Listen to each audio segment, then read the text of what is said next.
So, the only thing I know about Citizen Sleeper is that it is a sci-fi game. It's going to be pretty story heavy. There's going to be decisions, and shit's gonna get real. Some of my friends have played it, and they recommended it, and the few snippets I gandered it, it absolutely looks like the kind of game that's up my alley. So let's see what this is about. There is a second one. We're playing the first one. Okay, we don't have an options. We just have language. I guess we jump into a game.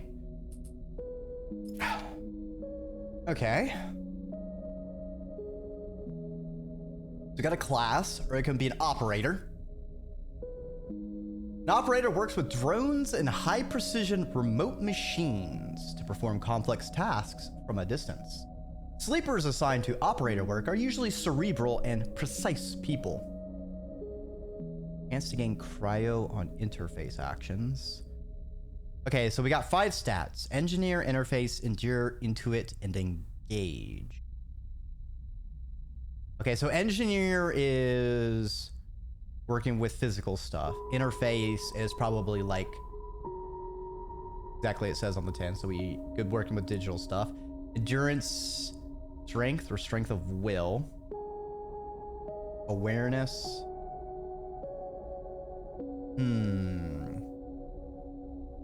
Engage and intuit are an interesting split of stats.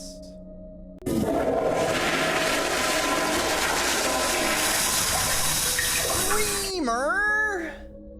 You forgot to close the door! Come on! Well, come on in.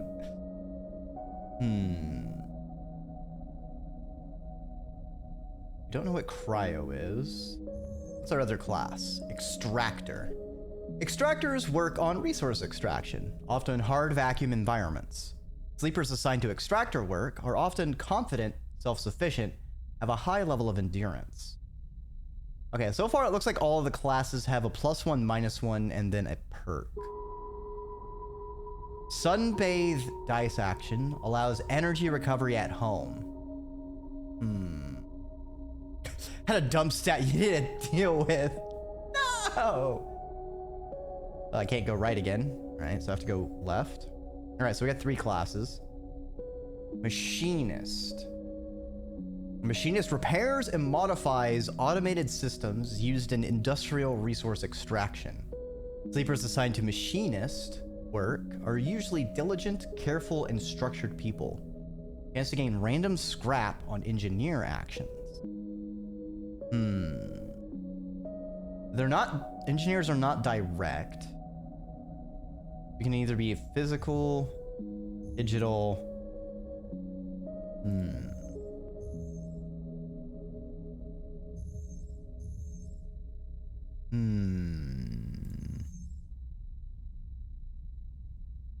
Also, these characters. Are we a mind in a robot body? It seems like they're still wearing suits though, so I wonder if it's not fully robotic and it's like a suit of some kind.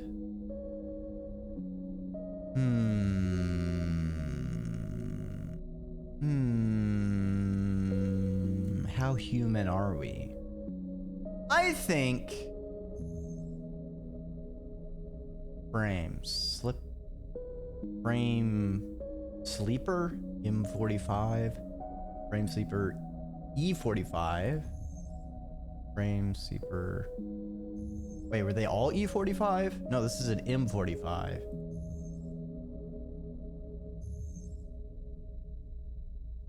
These two have a similar frame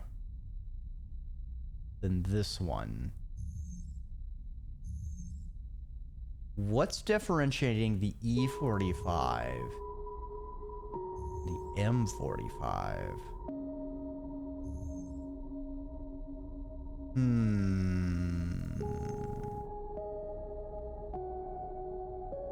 You know what? I think we're just gonna have to figure it out by going into the game. I think I'll be an operator. I'll work in the digital space. All right. We got some bleeps and bloops. We bleeping, we blooping, we sleeping. Honk shoe, baby.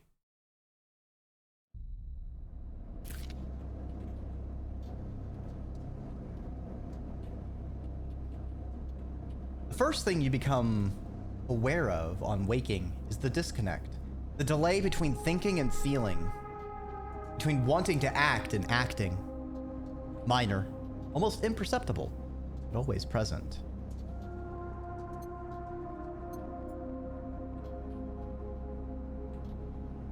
Oh, cryo is money. Oh no, it's cryptocurrency. Oh no. Oh no. Thanks, I hate it. Is our economy based on apes? No! No! Say it ain't so! No! This future's cursed, chat. We're gonna have to burn it all down. That it's worst when waking, when yourself has spent many dark hours recalling what it felt like to be real, to be a person, to be in a body that was indisputably yours.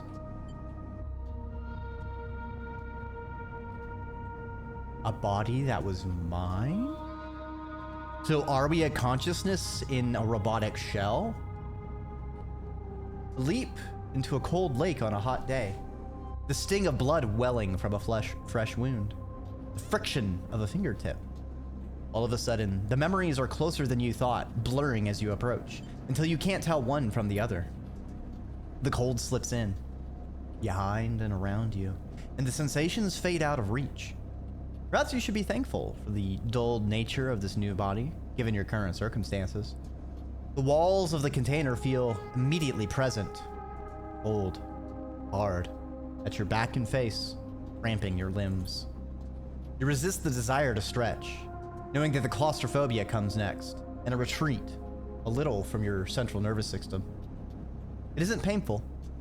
Not like you used to know pain, at least. In emergency mode, pain is a message delivered with efficiency and ease, a reminder that harm is imminent. There is no insistent throb, no trembling nerves, just a warning signal, delivered with the banal quality of a digital notification.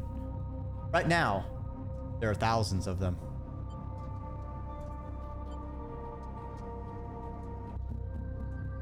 Remember the others. You remember that there were 10 of you. 10 that could no longer stand the indentured work, the routines, the slow decay. 10 whose belief in their promised future was slowly dismantled, day by day, until they realized they had sold away everything that could and would ever matter. 10 that would escape, or at least die trying. Some were lost in the shaft. Others never found the meeting point. Only a few made it to the containers, but the freighter, as far as you know, left. It feels like enough. Enough to know that you might no longer be on that grim and heartless rock. Even if, in the airless hold of a freighter, you might freeze solid long before you reached any destination.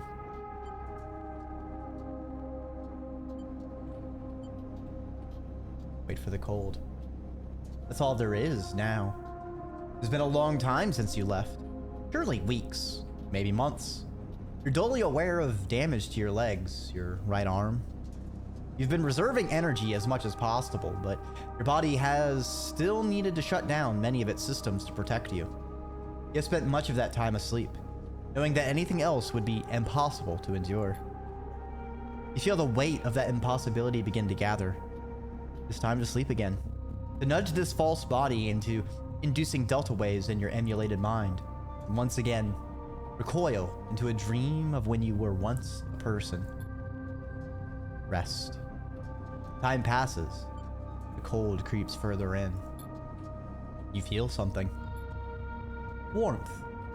Not true warmth, but the indication of its presence. Your joints release from their rigor.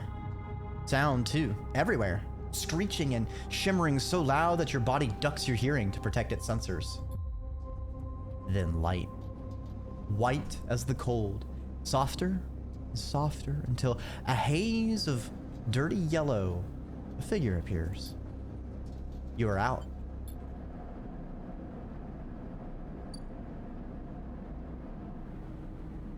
Okay, we can move around, it looks like. Seems like a ring. Dragos. Pragmatic salvager.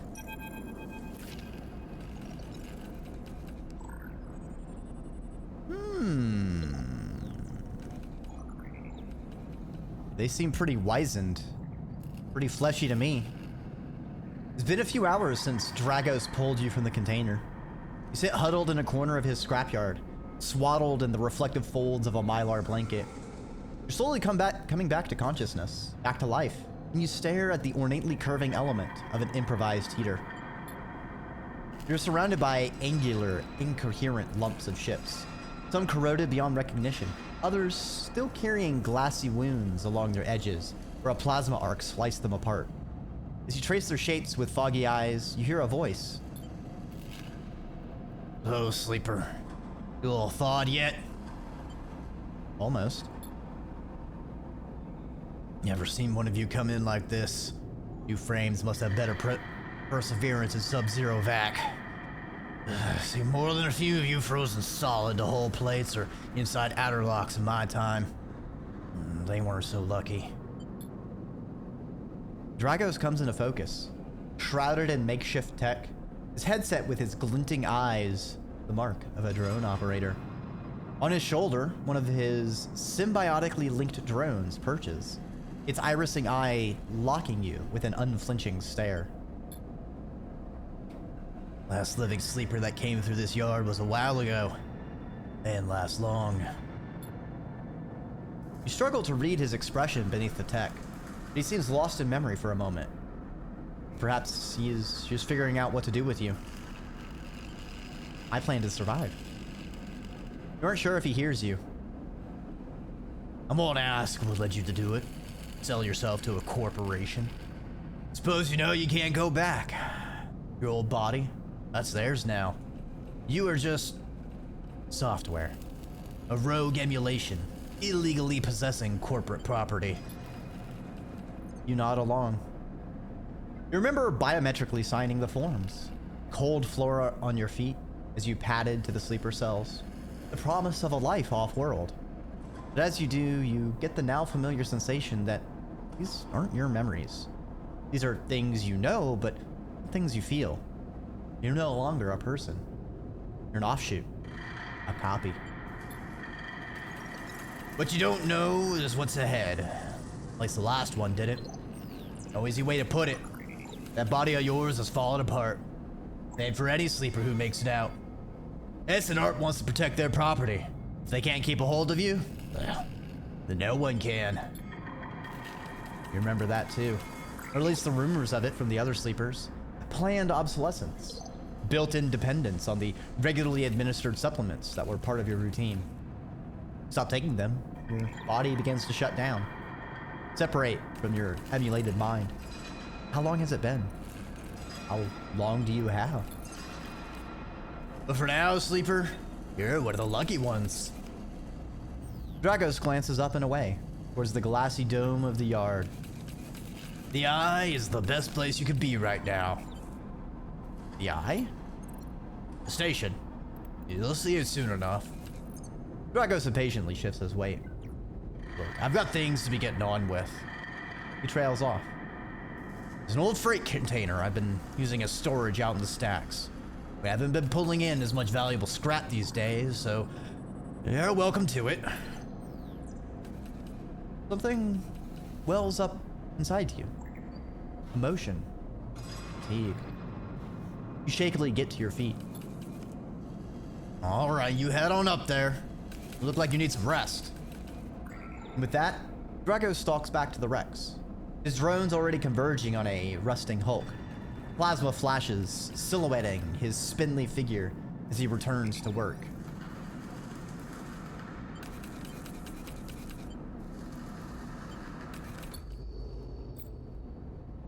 Okay. Welcome to Erlin's Eye. Love on the Eye runs in cycles, during which you can talk to characters, explore areas, and perform actions. In every cycle, you need to head to your current home to rest. Resting will move time forward on the station. Okay. Find the empty container. Ah, there's the empty container. Oh, stat sheet. We have 1 upgrade point.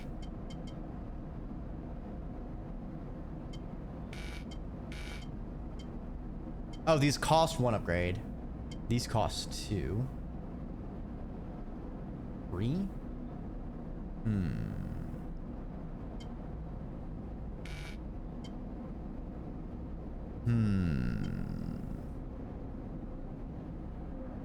Photosynthetic. Okay, so these are the perks it was talking about. So we can pick up the perks later. Why do we have a malice on all stats, though?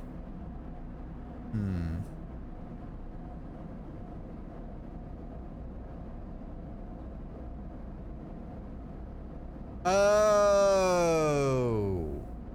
Okay, I understand the stat sheet now. So 0 points, you're at -1. 1 point, you're at 0. Another point gets you the perk. Another point gets you +1 in the stat. Another point gets you the second perk, and then another point gets you +2 in the stat. Or it could be just 1 perk and +1. I think these two are separate because it says 2 upgrade points, 3 points.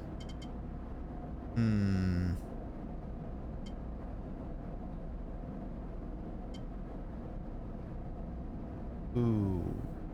Potential positive and negative outcome.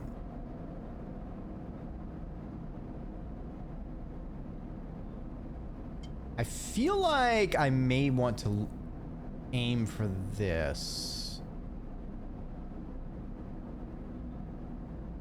Well, chance to gain energy after any engage action. Well, let's sleep and see how many upgrades we may be getting. We don't know how rare or often they are. All cycles need to end. Rest and prepare for the next one.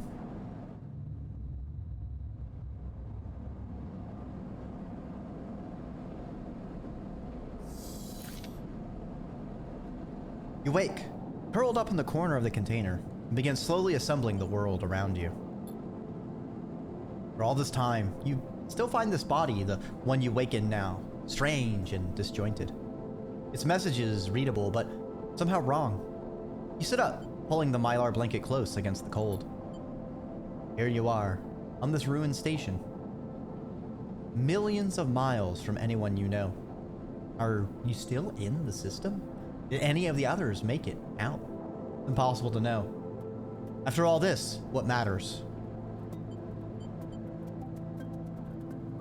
Building a life. Ooh. Okay. Okay. Ambiance. So far, I'm really loving the music. It's good background, but it feels like it's really evoking the right feelings for the setting. You know, with this kind of soft, like, the doots and sort of like flickering electrical noises. You've got the faint hum of like machinery going on.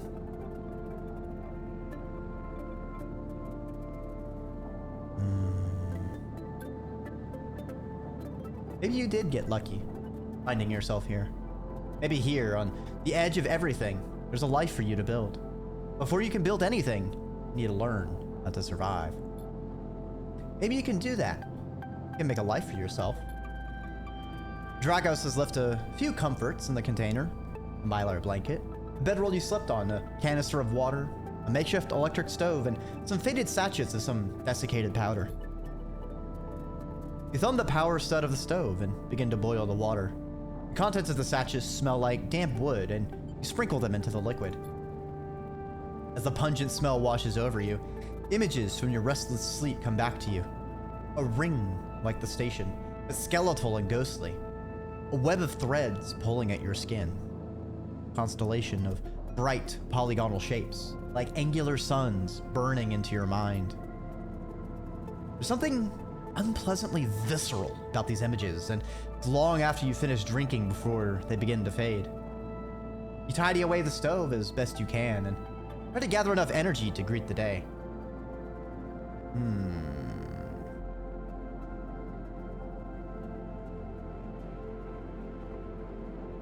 Did we see this station in our dreams? Or is there something greater and more significant with this place?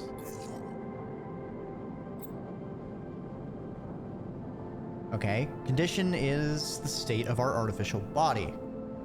Goes down by 1 each cycle, can be damaged. It empties, we suffer a breakdown. For every cycle, you roll your action dice. These can be used to perform actions on the station.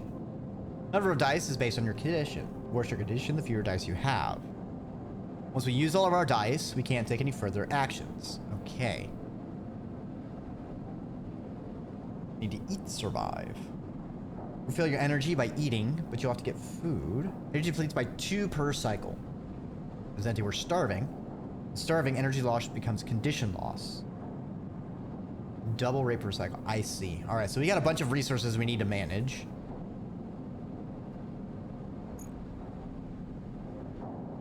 I'm guessing we need to have a minimum of the block to have that die. So we're close to being down to 3 die. We're good this cycle, but next cycle we'll be out of food.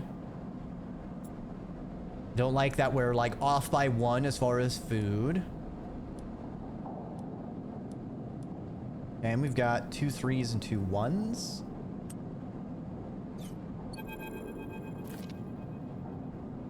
Huh? Dragos is standing in the corridor when you close up the container. He's still wearing his headset. In the harsh light of the corridor, you realize it is implanted. The drone sits on his shoulder, its cache of sensor eyes rapidly irising. How are you feeling? Okay. The drone chirps. Good to hear. You notice that beneath the operator's rig, his skin is marked by burns and blotches. Know the container isn't much, but it'll keep you safe. He pauses. So, not gonna chit-chat too long. You well enough to work? Sure. All right then. He nods. At the yard, it's simple stuff. Hack these old holes down, sell them off to the shipyards or the bright market dealers for cryo. Occasionally, we pull out some tech, something a bit more value. Most of what comes in is scrap. Hard to find good hands, Rear. I figure as a sleeper, it'll be used to the manual labor. Obviously, I'll slip you a few chits of commission based on what you turn up. Chits? These. He pulls out a handful of small metal bars. Airwalled cryo, isolated from the market, but used for trade out here. He stuffs them back into a pocket. He shuffles his feet nervously. Look, I wouldn't usually do this. My opinion, you'd best suited moving on as quick as you can, and sleepers, well, he trails off. Things being the way they are for me at the yard, he pauses. Need the help. Happy to. Okay. Pauses, thinking of something else to add. Look, just come down to the yard when you're feeling fresher. There's plenty to do. Will do. He nods distractedly, turns and walks away, the drone hopping along ahead of him. See you later, calls back. Looks like it's time for you to get to work.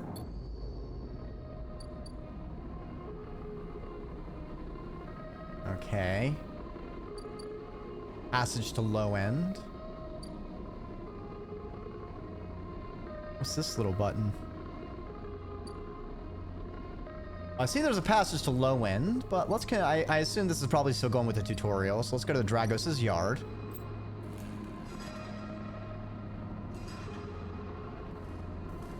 Drag your dice to the slot.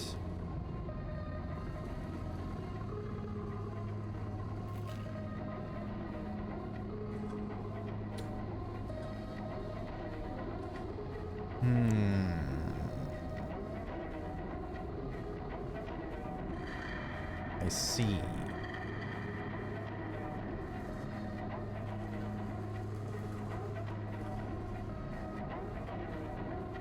This is where the dice number comes in. Safe, risky, or danger.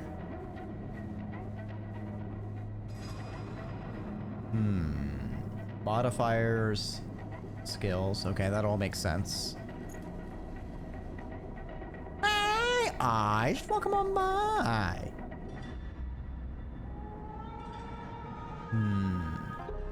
Something tells me this isn't about sleeping. Well, we were sleeping after running away from the corporation that owned our body. Our row body.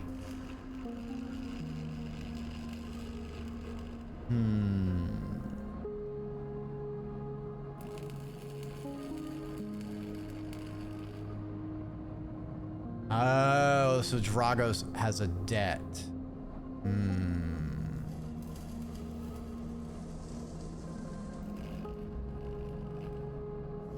Okay, so...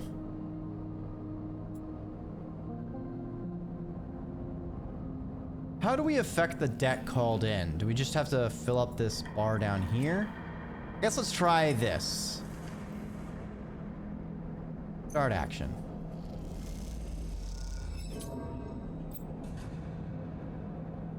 Actions progress clocks. Clocks are displayed below the actions that fill them. They track your actions and how they affect the world. Filling our clock means something, good or bad, is about to happen. Some clocks, such as the one tracking Dracus' debt, are cycle clocks. These clocks tick themselves once each cycle and can complete without player input. Any active cycle clocks will be displayed on the icon for that location. I see. We got 10 cryo. Lost a little bit.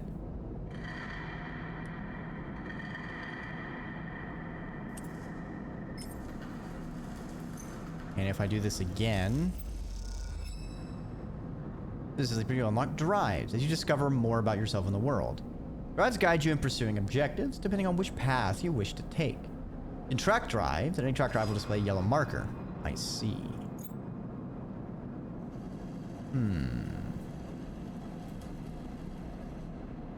Interesting.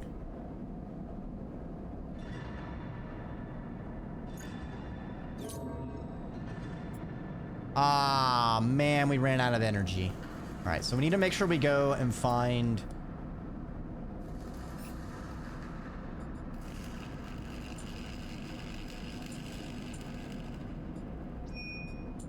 we need to toggle or survive. I'm a survivor. I'm gonna find a doctor to find a way to get food. Oh god, there's so many places I can go to now. Shit.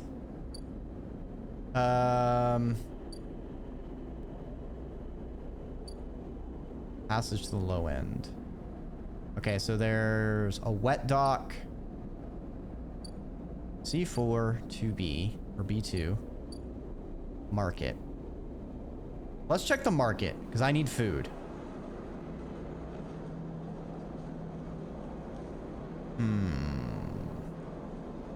I see. We see there. What's over in this dock? Okay.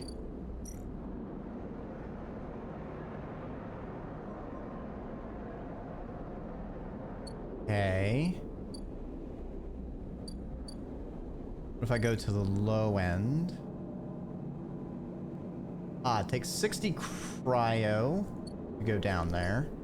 How much money do we have? 20 money. We have 20 money. The shipyard.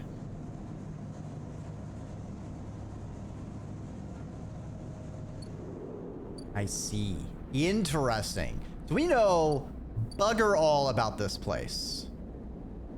You have to actually spend time in a location to know more.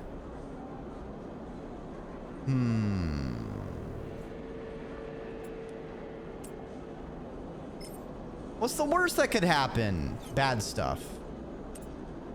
Let's explore the market.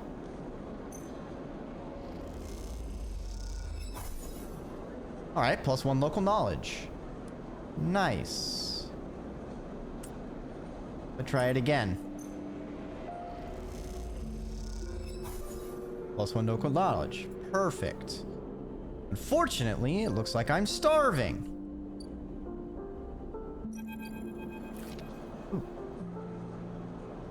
Next! Comes the call from the enforcer at the door.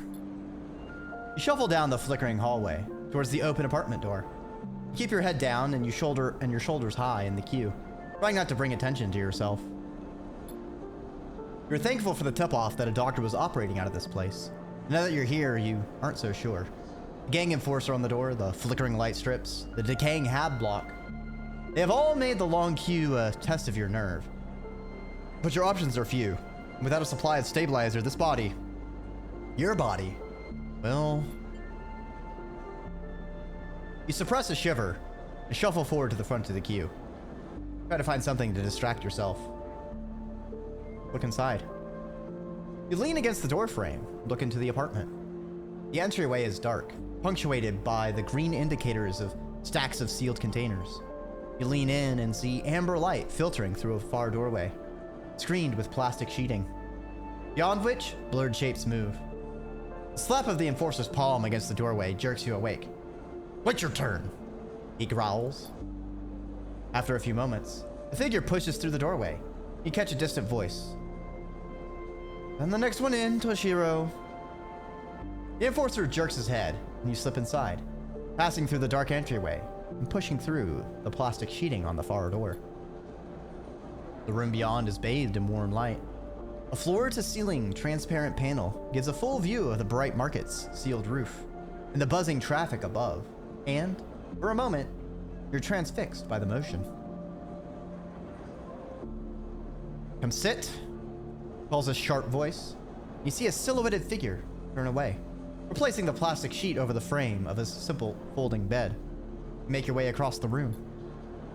The figure turns, and as they do, you see an expression of confusion flash across their features.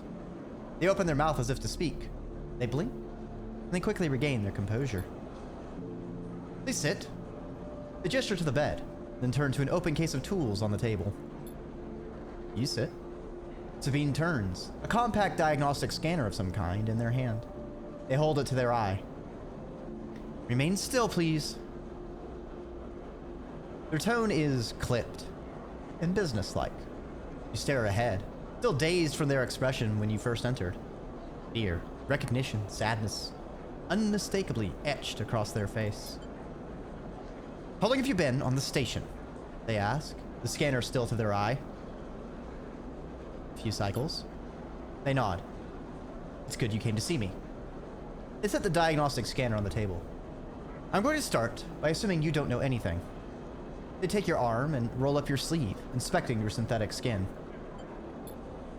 Your body is dying. They say it without ceremony, without drama, but not without empathy. SNARP doesn't like to see its proprietary technology let loose. To prevent bodies like yours, frames, as they call them, from being stolen, repurposed, or, in your case, escaping, they built in a process of so-called planned obsolescence. Frames decay rapidly when not regularly injected with stabilizer, one which SN Corp remains the sole producer of. They look up. Sound familiar? Yes. Good. That may help. They swap to your other arm, running some thin metal device over your skin. You feel your forearm tremble. I'm sorry, Sabine says. You're unsure if they mean for the cold touch of the metal or everything else. Emulations like you, sleepers as most people know you, aren't classified as people in any of the surrogate systems. You have no rights, no status. They focus hard on the inspection of your arm. And Essencorp, ARP, has no reason to release stabilizer into the market. Sabine looks up, as if to apologize again, but they stop themselves. I know little of this is of use to you. They turn away, disassembling the metal instrument and cleaning it. Silence fills the room as Sabine works, and then the silence gives way to tension. You stare at their back, willing them to say anything. Something. Anything.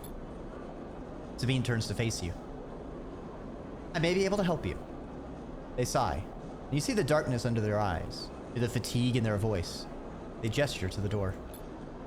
You saw Toshiro outside? You nod. He works for my benefactor, Yatagan. You're influential on the low end. He gave me this space to work, run the door, and take the profits. At the same time, I have to fix up their enforcers, tend to their implants, sew up their wounds. They look away. But Yatagan has connections. Smugglers from the Starboard Belt. Mercenaries working for the corporations on Ember.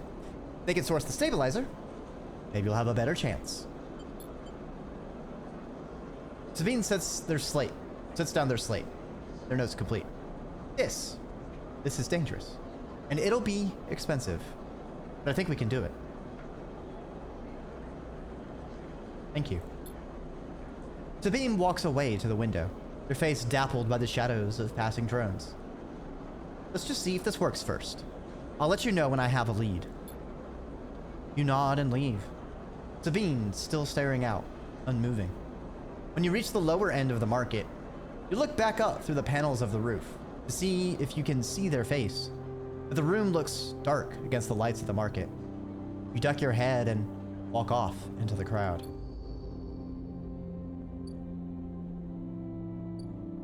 Street food. Okay. Get some tacos. Okay, this person looks cool. Get your radishes. We got some fresh radishes here. Can of water? How about some mushrooms? Enfys is busy, his broad face uplit by the makeshift gas burner in front of him. With precise, delicate movements, he lays thick chunks of marinated fungus into a dented wok, his other hand idly tossing a metal bowl of sliced vegetables and some red-flecked dressing. The smell is incredible. You watch as he fulfills a set of orders, heaping the fungus with the bright salad and depositing it in plastic trays.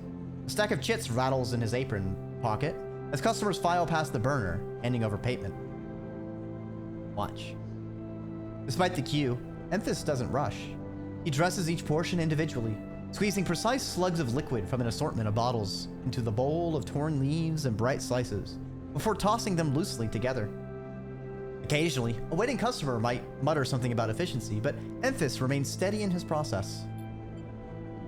After a while, the queue fades back into the crowd, and Enfys sits down his metal bowl and looks up across the burner to see you, watching him.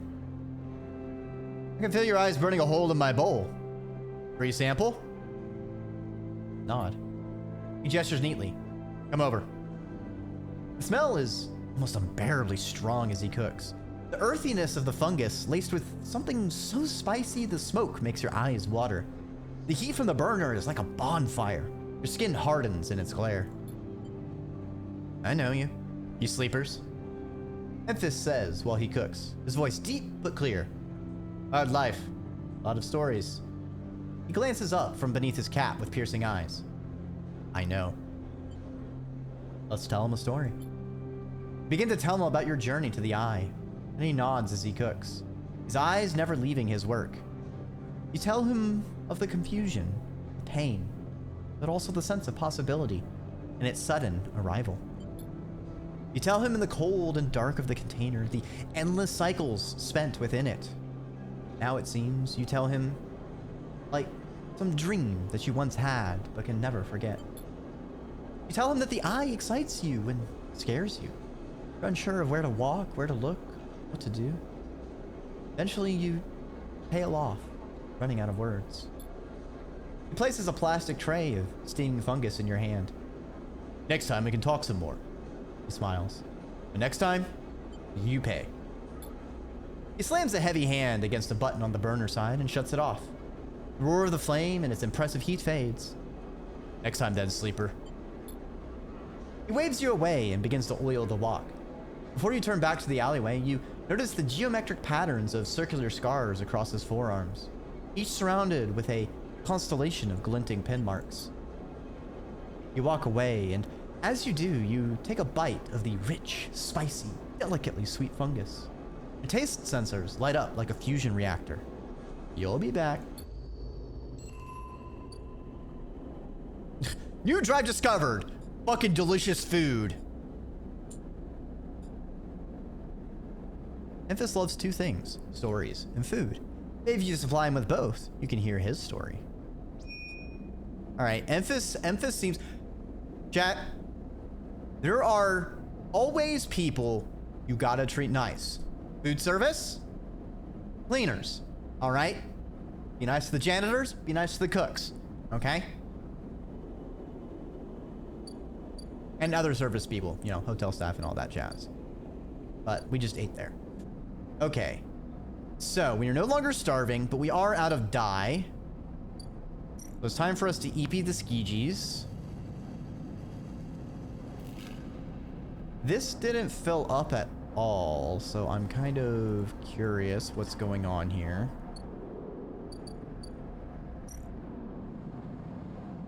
Go ahead and end our cycle.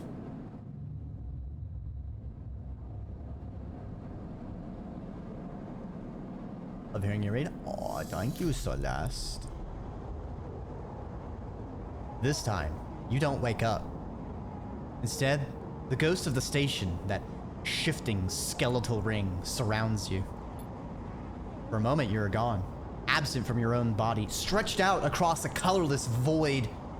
And the connections begin to establish themselves, threads tugging on the edge of your mind. These threads become vectors of exchange, and then extensions, as you feel your thoughts slipping away down them, dissolving into the millions of distributed nodes they connect to. You see the station, no, you feel the station, like a web of texture in a smooth black liquid. Touch it. You find a point in the station, and you connect to it, pulse through it, follow loops and paths under and around it. You touch more points than you have fingers, and then you try, in a moment of impulsiveness, connect them. The flow passes through you so rapidly you feel yourself being carried with it, splitting, separating, eddying, and gathering. As you do, things occur to you, things that you can't possibly know. You reach out, try to grasp them, try to touch them too. Notice a tugging feeling pulling at you incessantly, as if it were a small child. Somehow it's pulling you in two directions at once. You look down. All of a sudden, everything shuts off. You come back, trembling, into this unfamiliar body. Both yours and not yours, all at once. You find yourself standing in the container, eyes now open to the dark steel walls. You feel a change within you, a shift. Close your eyes for a second, and you feel it waiting there. The station splayed out across your mind, a storm of connective nodes waiting to be explored. And then it's gone.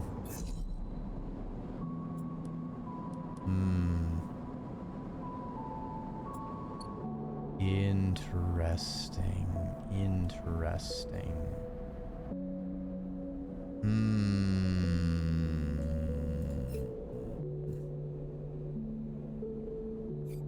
Also, hi, Cole. Yes, I am enticed, seduced, enraptured.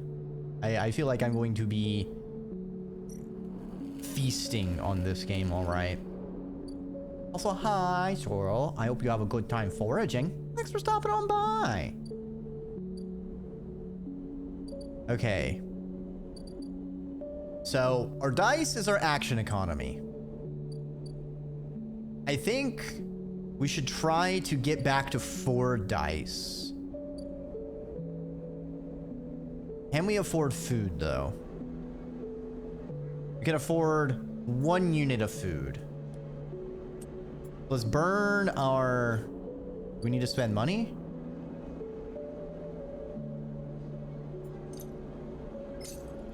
Okay, so it doesn't take dice, it just takes money. Fungus fan. Alright, let's do this.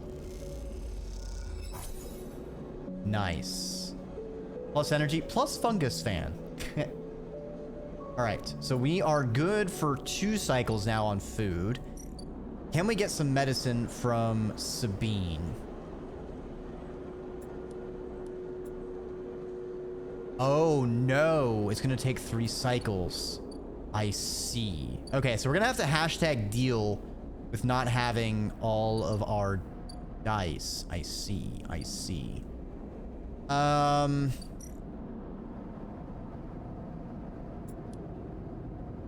We can use our one here. It's a safe action. Let's go ahead and do that.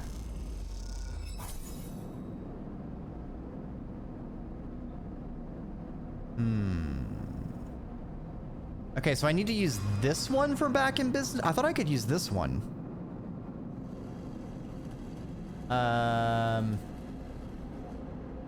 They both point to back in business. Also, is there a... Let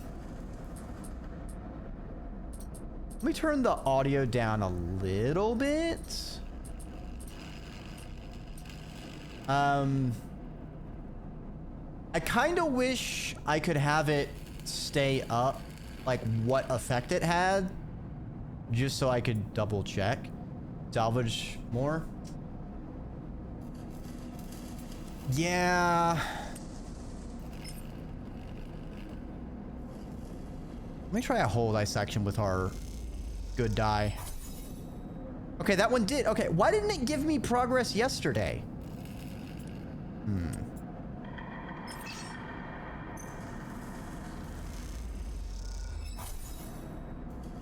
Okay, we're getting money. We're making money. Doing good. I see.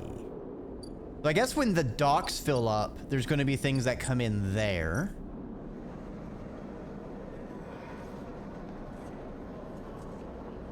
Steal docks plans? That does seem like a problem.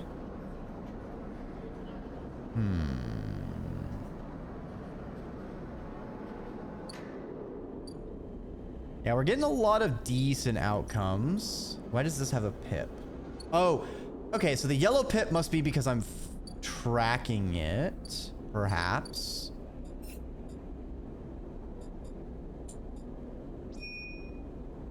So if I toggle tracking on repay Dragos, I have a pip there. Okay, so I can only be tracking one at a time. Noted. So if we lose 1 unit each cycle, 1, 2, 3. Okay, so we'll have 3 dice by the time the surgery's done. So we want to make a decent bit of money and save up.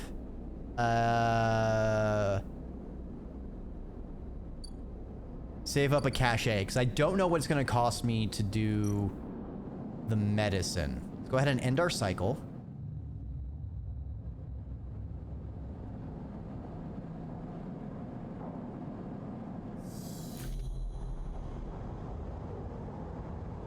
Again, skeletal ring of the station fills your mind.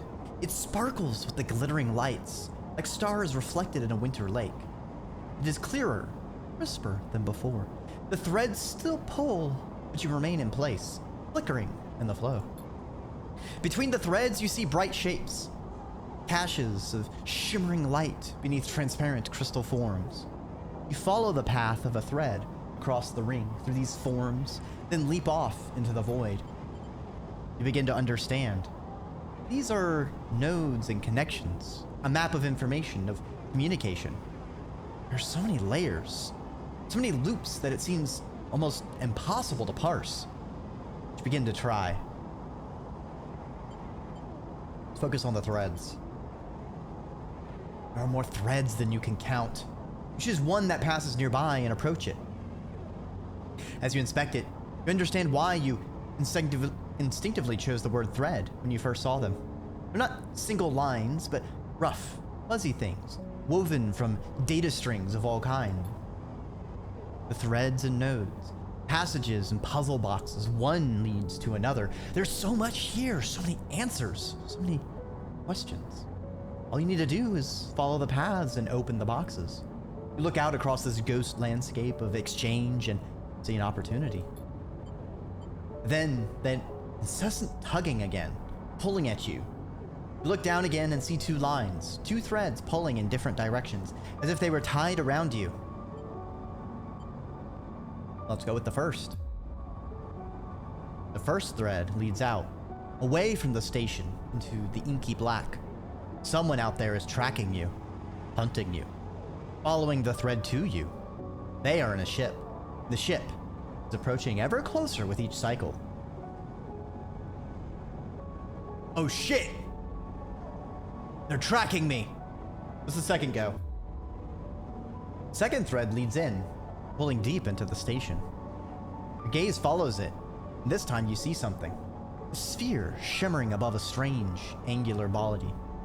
A pulse shoots out from it, passing over you, like a torch beam. Testing you. Pacing you. Did we just get digitally licked? I didn't say you could do that! Don't taste my infomorph body!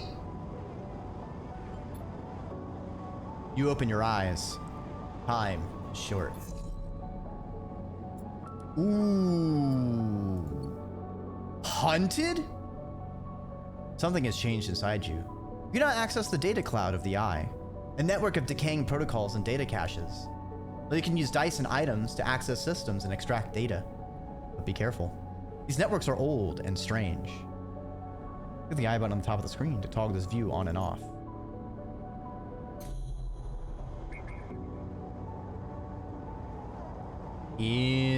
Interesting. Oh my god! The fucking key hash? Okay. Digital stuff. What's over here?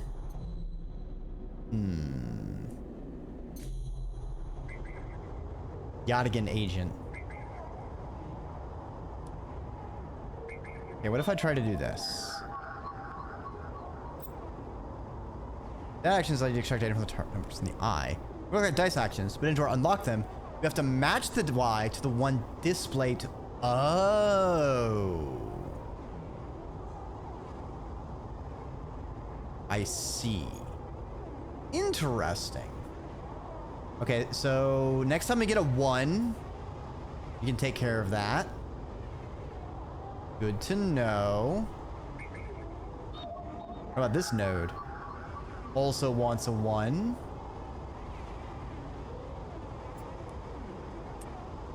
But I think we can also use a 2.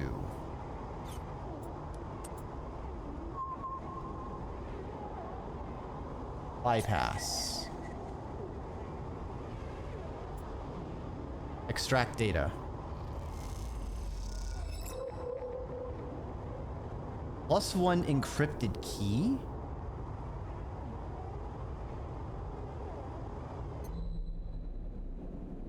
Okay.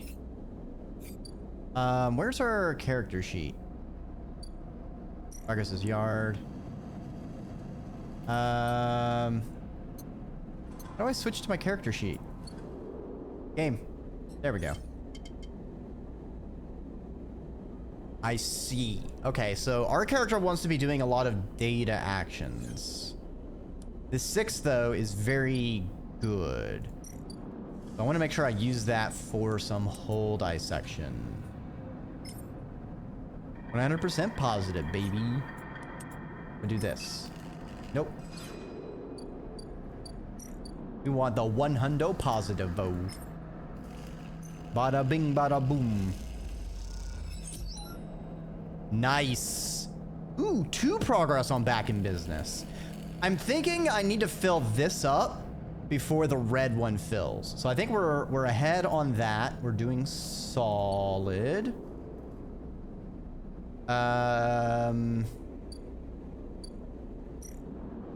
Let's go be a fan of fungus. Keep our food topped off.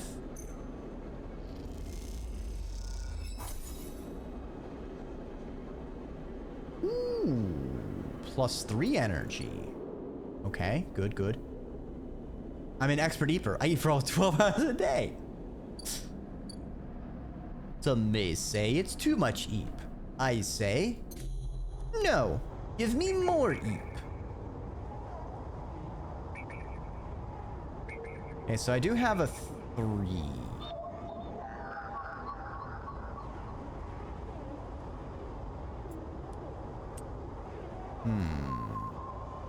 Bypass. Extract data.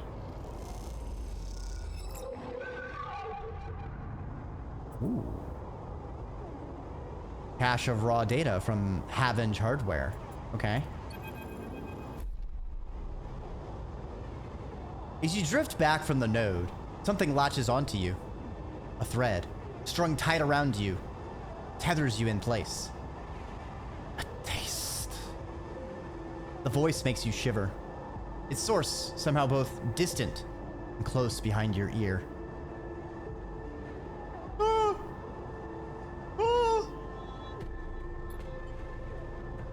You see a distant glint of light shut off, and then suddenly a shape is at your side. It stalks around you, circling like a shark, a wolf. Entity unknown. Estrogen. Processing. Stay still. Please hold. Sentient protocol unraveling? What is this? This is so fucking cool. Hello? Can I adopt you? Can you be a pet? The thread around you thickens until it is a ring, a cylinder. It is blinding.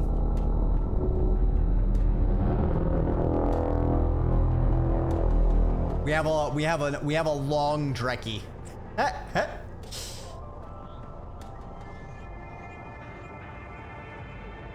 It is blinding for a moment, and then it is gone. As it fades, you see a figure, a creature in front of you. Its strange head flickers between different angles, greeting you. Snexon sleeper. Exactly, miss. Exactly. We've been digitized. We're in the Matrix. What are you? The shape paces around you on lithe legs, though there is no ground here to pace on. Entity, identify. Origin, serial, cadence. The figure faces you, expectantly. Sleeper, Essen art. Unknown. No. The figure's strange head rotates. Brackish signature. Of and not of. Tempting interface. As the figure speaks, more threads begin to spiral from its head. Thick, snaking, vine-like ribbons that flex and wave. They approach with intent. Hydrate? Very well, Wen.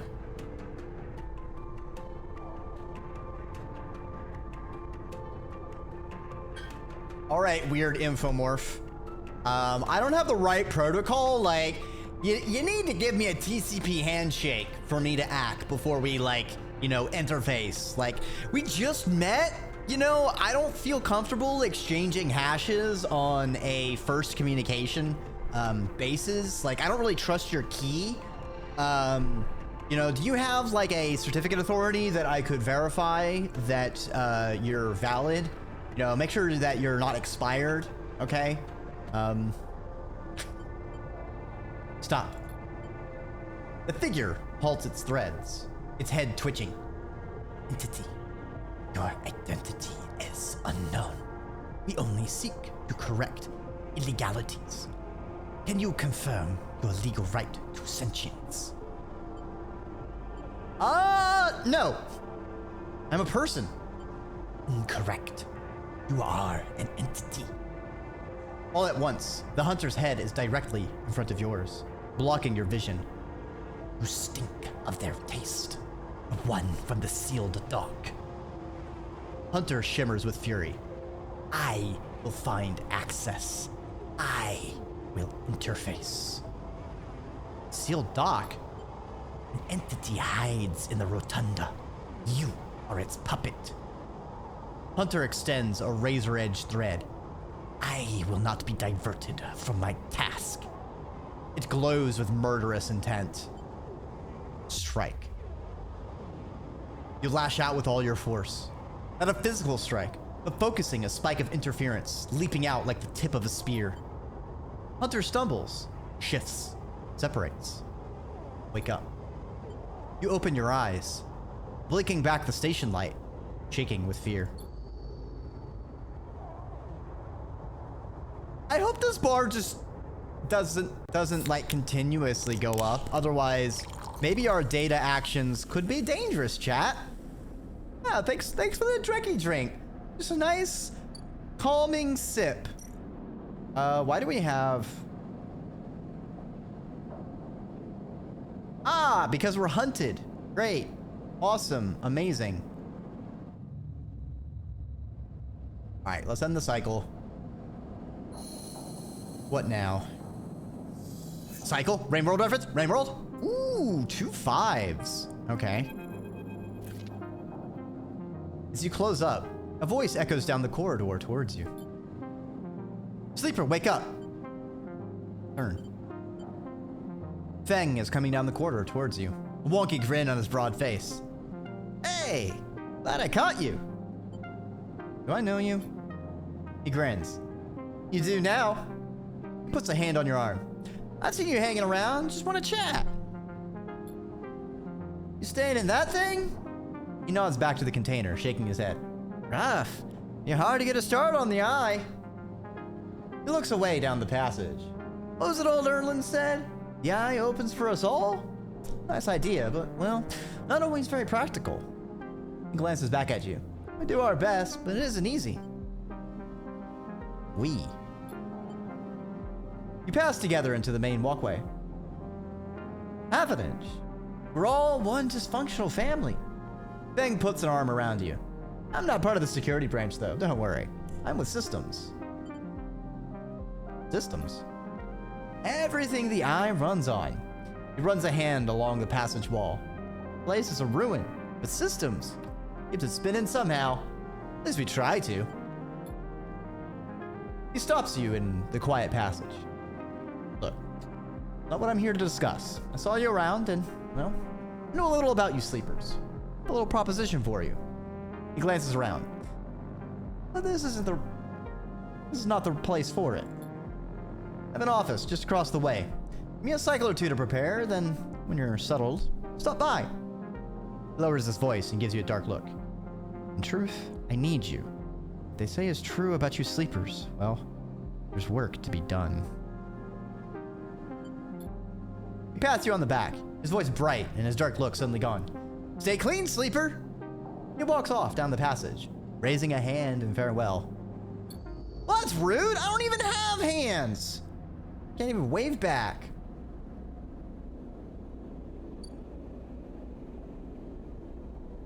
Okay, so...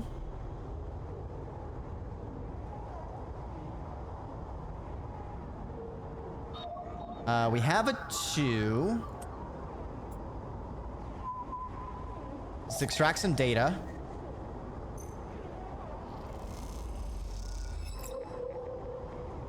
Okay. Now I want to see if that Hunter Pip decreases next cycle. All right, so we got 2 5s. Let's check out Sabine.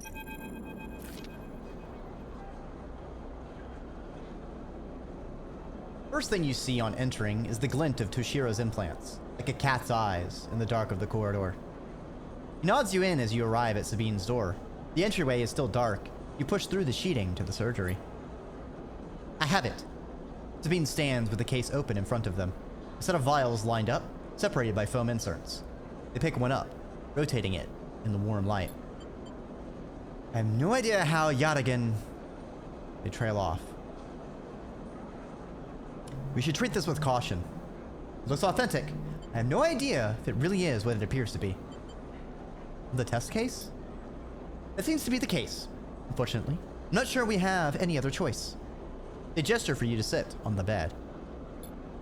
The stabilizer works under a similar principle to an autoimmunosuppressant in a transplant operation, in that it stops your body from rejecting the unfamiliar part of itself. Actually, you just started thinking, ooh, yeah. I've seen a few people play it, so I'm glad I can finally board the space sleep station and join the party of people who play this. In the case of your frame, the unfamiliar part is each of your biosynthetic organ groups, which over time are identified by your body as foreign material, and therefore must be eliminated. Sabine holds up a vial of the would-be stabilizer. However, unlike an immunosuppressant, the stabilizer doesn't do this by limiting your entire immune system. Instead, it re-encodes your biosynthetic organs with new protein chains, which act as passcodes within your immune system. Stabilizer refreshes those passcodes, keeping your frame from ejecting all of its own organs. Passcodes? In very basic terms, yes. They sigh. Look, what matters here is that the stabilizer should be able to encode any organic or biosynthetic matter to be accepted by your immune system. They glance away. At least, the stabilizer is genuine. The only way to know for sure is to inject the vial. They begin readying the syringe. We'll start with a small dose to limit the risk. Okay. Let's do it. Sabine cracks the glass neck of the stabilizer vial and uses a syringe to extract a fraction of the liquid. It taps the syringe.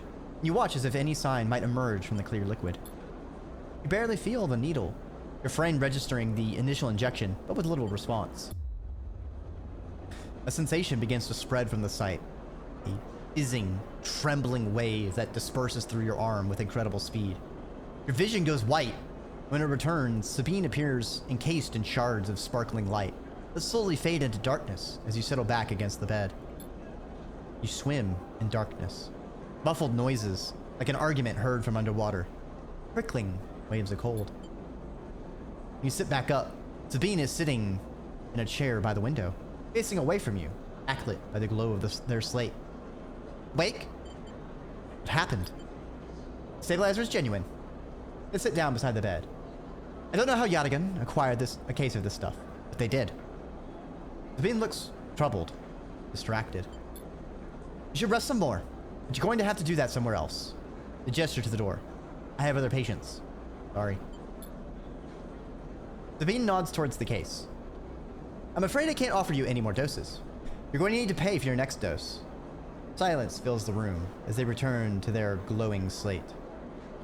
Looking around the room, it seems different somehow, as if things have moved or shifted. Wonder how long you've been out. Sabine? Nothing comes for free, sleeper. Remember that. You manage to get to your feet and wander out into the hallway. The queue stretches down the flickering corridor. Toshiro stands impatiently by the door and fixes you with a glare as you leave. You lower your eyes as you stumble past, and somehow faintly aware of the station spinning beneath you. Oh, that filled us up. All right, tomorrow's gonna be fucking sweet. Okay, now the question is,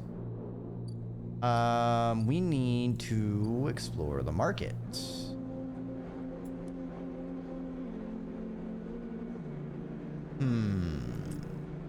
Do this. 50-50.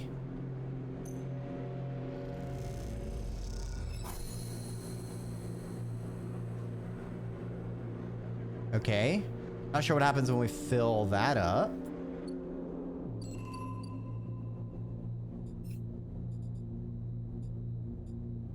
Build a ship mind. You've heard talk of a fabricator owned by the Ort Exchange. In a few fragments, you can build a ship mind core. Get access to the Ort Fabricator.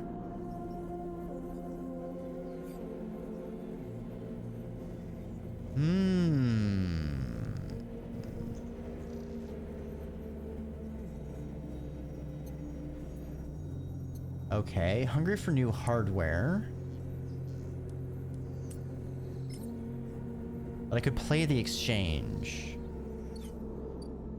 That's Gamba.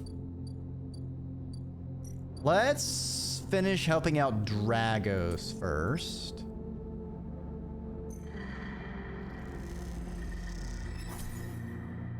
Nice, nice. I think tomorrow we can do 2 safe actions. And that'll be full.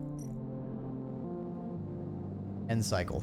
Or if we get a 6, we can go for the risky one to try and get a double.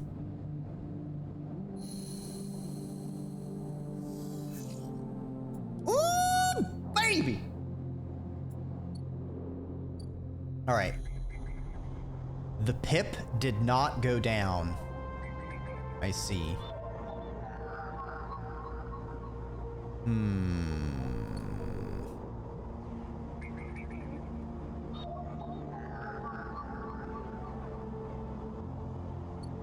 Hey, don't have a resource to access that.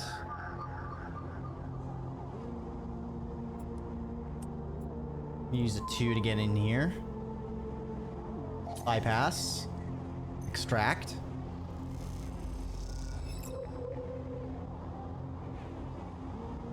Got another encrypted key. Nice. Okay, we can talk to Feng. Unload containers. We are not good at unloading containers. Noted. Okay, we can buy some scrap.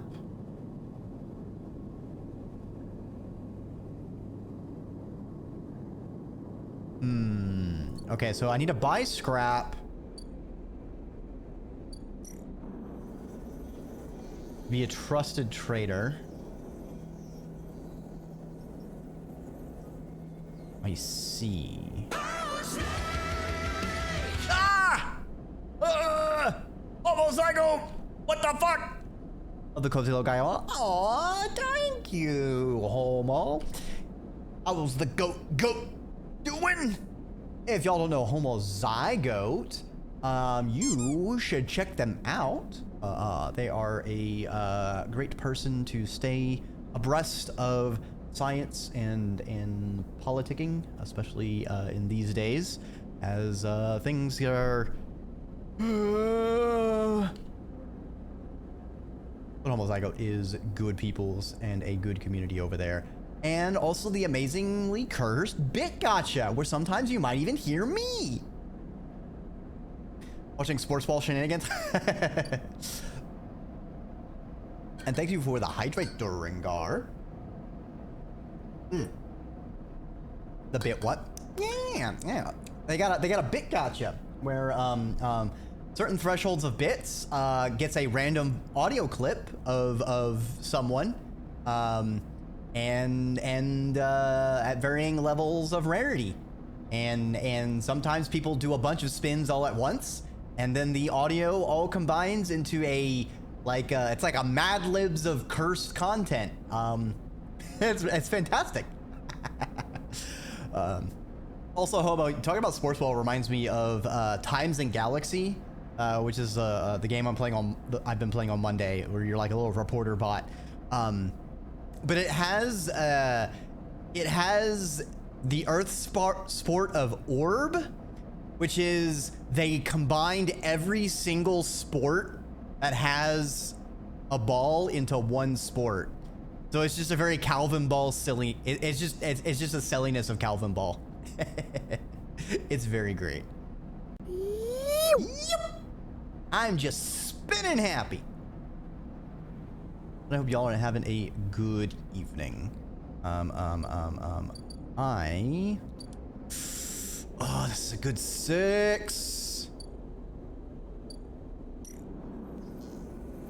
Okay, I think we should talk to Feng before we figure anything out to see if that might give us a direction.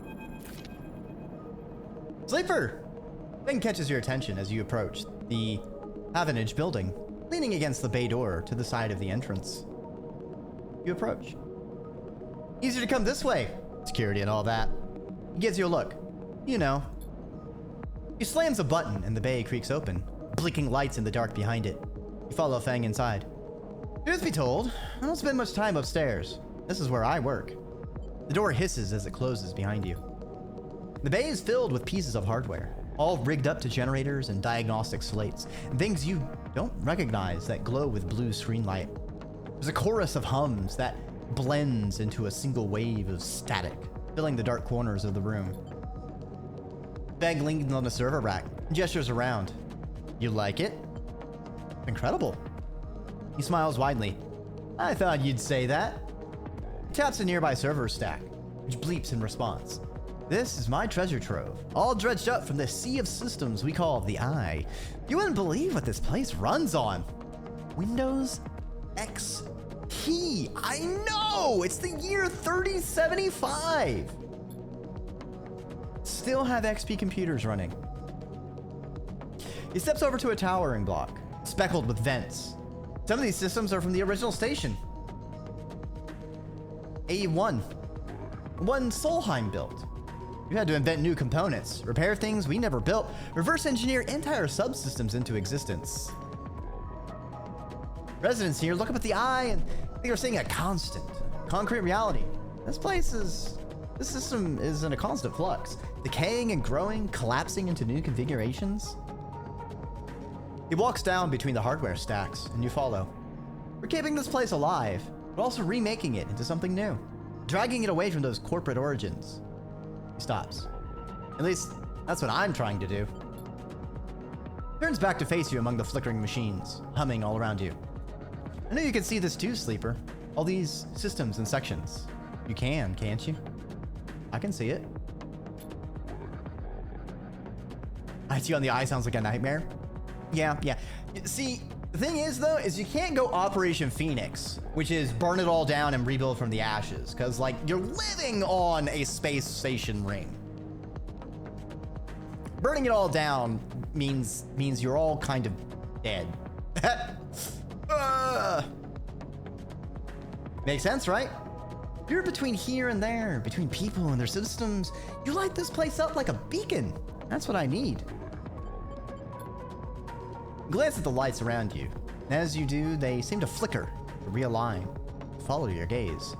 Bang notices it too. Guessing being a beacon isn't always ideal when you're on the run, though.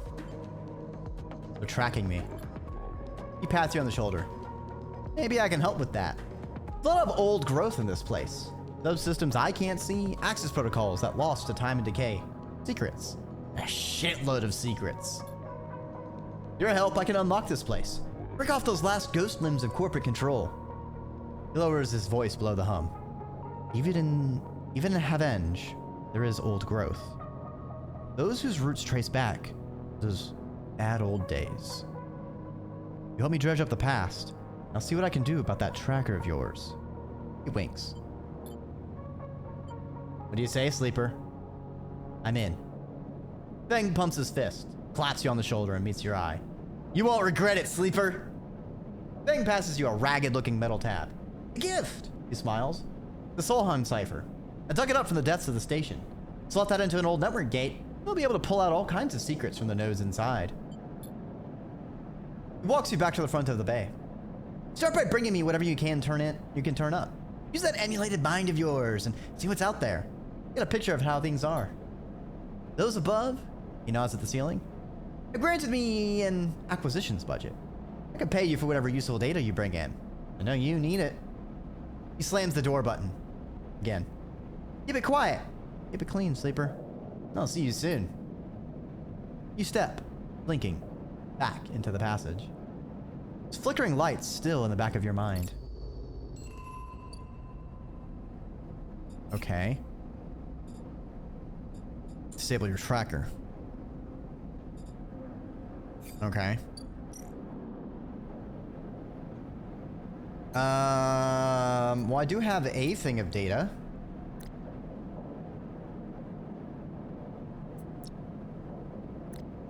Huh? Why can't I give one data?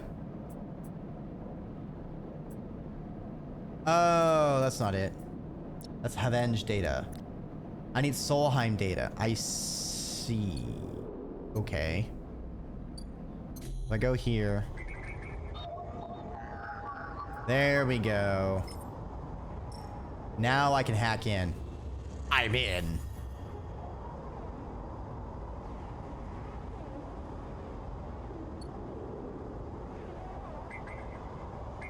Okay, so I need to do all three of these. Okay. Use R2 to bypass.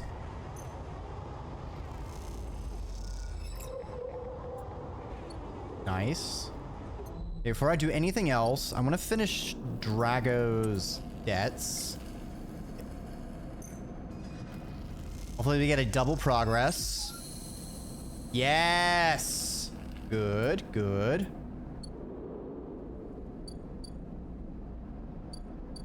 Okay, so we have something we can talk to Dragos about.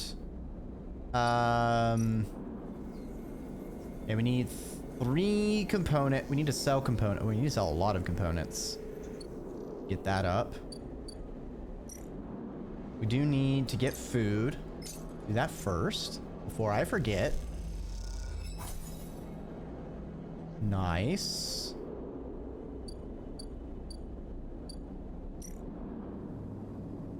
Okay, so I can get 3 units of scrap.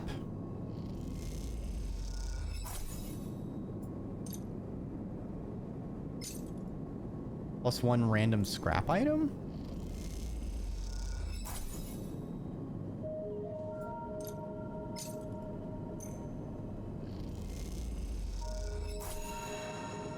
Alright, that's all the scrap I can get. If we go to the exchange, we can sell it over here. Alright, we're getting a little bit of money back.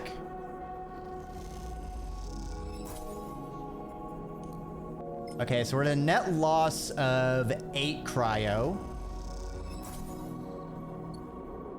Is it bad?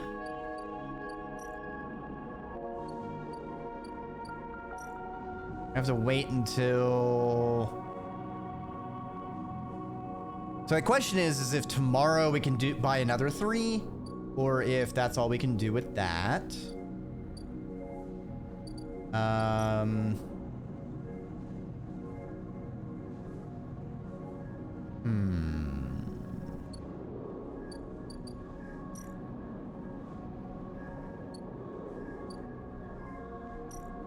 Can deliver data. We need some money. We'll hold on to it for now.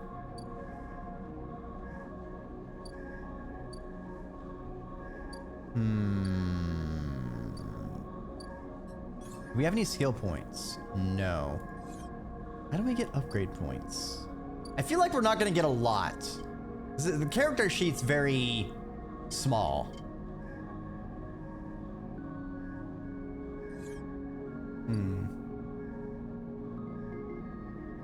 Let's visit Dragos now that we helped him with his debt. Let me drink some Wawa.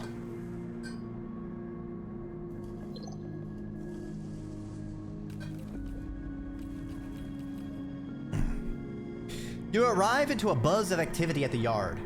Red blinking lights flash across a vast shape, suspended below the dome. They flicker across scorched hull plates and bent structures, spilling from holes in the twisted shape. The cutter is huge. It has been torn apart in some violent encounter. She's a beauty, isn't she? Drago stands to the side, focused on the hulking ship as it's lowered into the yard. What is it? Dragos laughs. That, my friend, the A-grade scrap. I should thank you. The place was on its last legs when you turned up. Now look at this. The ship descends slowly, its interior visible through multiple hull breaches. You struggle to gather the same enthusiasm as Dragos for this monstrous craft. Can't help but think of what became of its crew.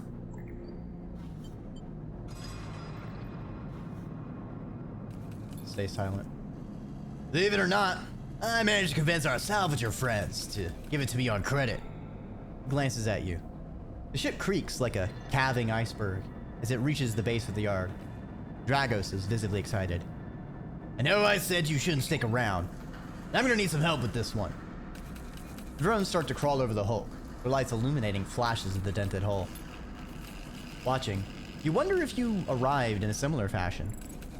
Locked inside that container, the wreck of an S&R freighter lowered into the yard like a corpse ready to be butchered?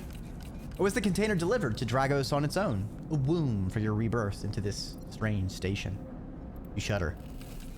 Perhaps if you could learn something about this ship, You might be able to trace the path that led you to this yard. Drago squeezes your shoulder. After these blast cycles, I think we're up to it. What do you think? You see the fading name of the ship emblazoned on its side. Winter Light. Let's do it. Claps you on the back. Glad to hear it. Come back in a few. We can make a start. No, Jaybird! Not into space! No vent! Real beauty. Dragos repeats, perhaps just to himself. Take one last look at the shattered ship. As the drones start cutting, then slip out of the yard, feeling suddenly cold in the empty passage.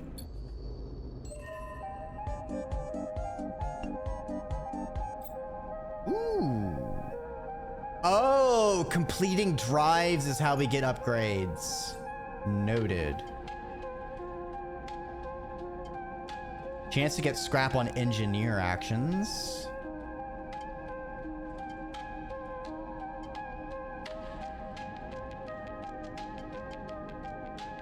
I think chance to get scrap would be really good for us. I'm kind of sad that I did a bunch of engineering actions and didn't have this. Was that an engineering action? No. What's the symbol for engineering? The gear. Of course it is.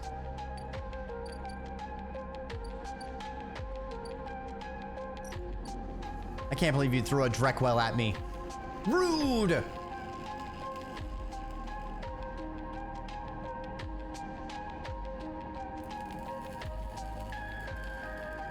Drago seems increasingly nervous about your presence in the yard?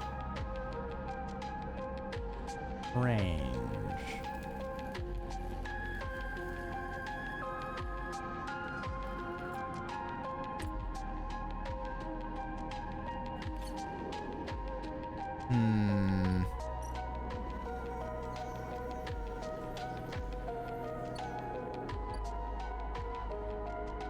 Must be horrifying. It'd be pretty nice to be able to do some of the stuff that you do in this. There's a citizen sleeper thing.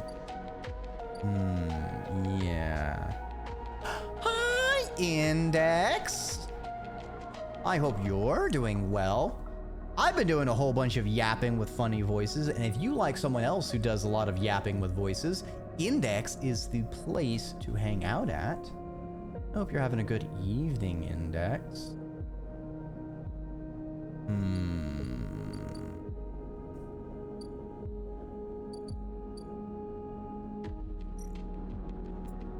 I don't want to burn this 3 and 4 on hacks.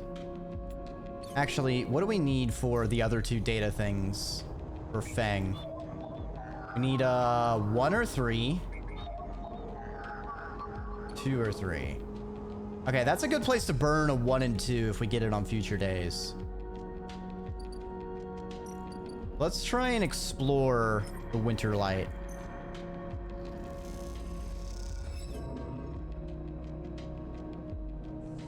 Negative outcome yard clearance? That's annoying. Try this again.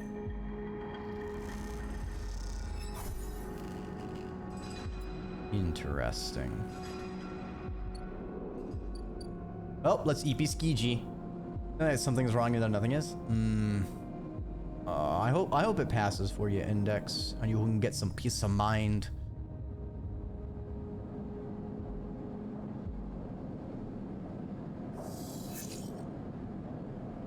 Ooh, we got some low rolls today. All right, now can we do 3 more purchases from here? No. Okay, so until they get more scrap, can't do it, buy any sell there.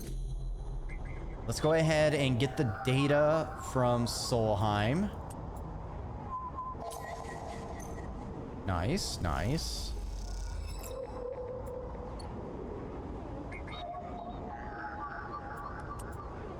Good way to make use of... I love a game that uses all of its design space. It very easily could have just left it as dice rolls, but like making it specific pips to use this gives us a way to use our low rolls in a productive manner without them being like, well, this is a dead run, this is a low roll, I gotta use it on a risky action or something. I really like that.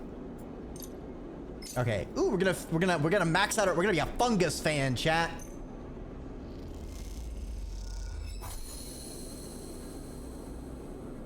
We have become a fungus fan.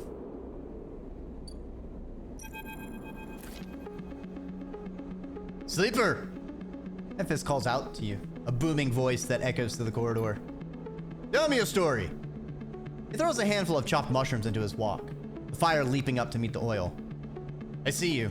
Cycle in, cycle out, but we never speak. Tell me a story. What kind? Any kind. He pauses to drizzle something from a plastic bottle into the wok. But one of yours. He looks up at you. Nothing's stolen. You pause. The spice is rich in your nostrils. And think about the kind of story you'd like to tell Emphis. You look at Emphis, the listener, and imagine he's heard it all before. Perhaps he'd enjoy a strange story. Something with some spice.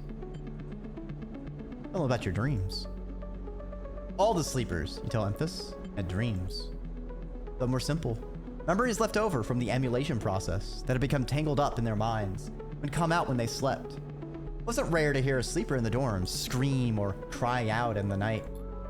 But your dreams, those gray skeletal afterimages of systems and structures, of threads and patterns, weren't like the others.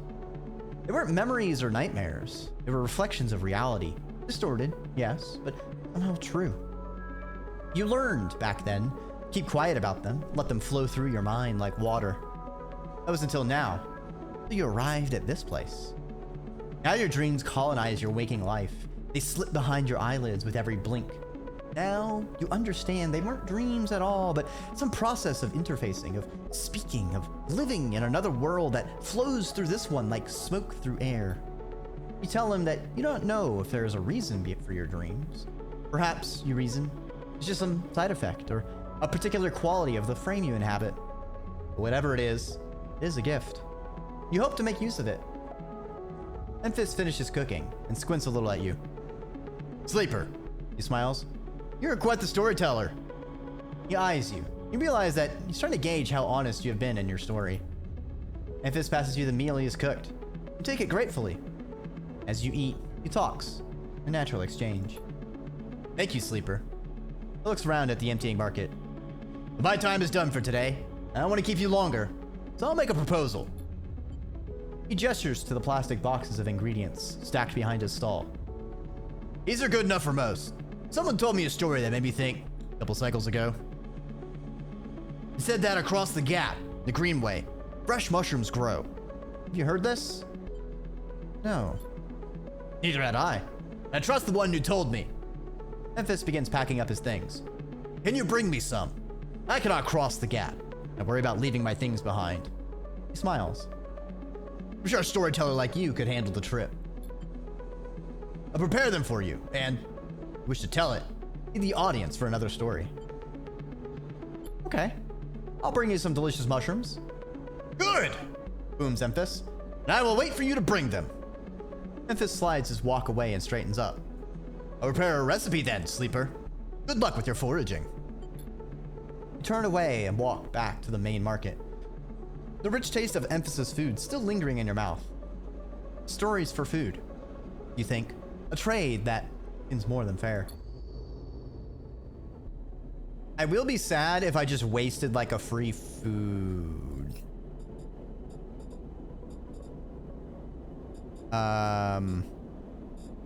Survive. We get another. I thought being the fungi would also get a thing.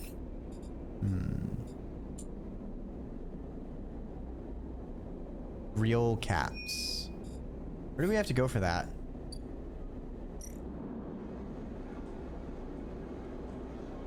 Real fracas. Needs 3 of them. You said go across the gap. Is it an area I don't have unlocked yet? Alright. Let's go to Fang and drop off the data chips.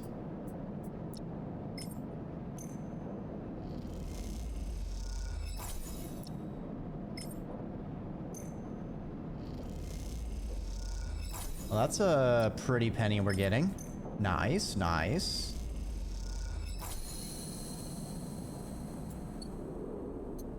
What do you got for me, Fang?